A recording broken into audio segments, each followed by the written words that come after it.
many different threats that are being faced by America's men and women of the FBI. At this point, it's mass shootings and terrorist attacks that tend to grab headlines. But they are facing another top priority. That would be racial violent crime.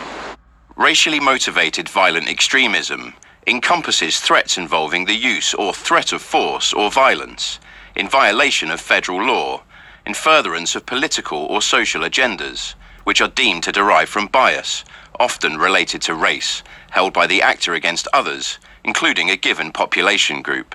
Now let's be clear, this is not some kind of political statement by the FBI. It's actually based on the data that they have collected. What they refer to as white identity extremists and black identity extremists are committing crimes in rising numbers. Here's what they said about it.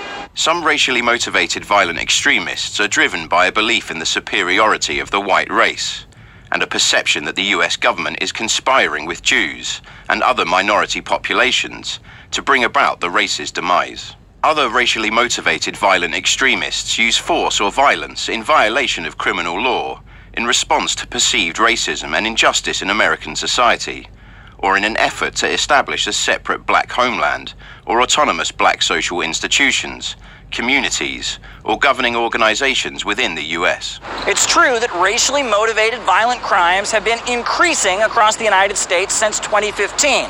This trend has continued in 2019, even though the overall crime rate in the cities surveyed has declined.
The attack in El Paso, Texas, underscores the continued threat posed by domestic violent extremists and perpetrators of hate crimes.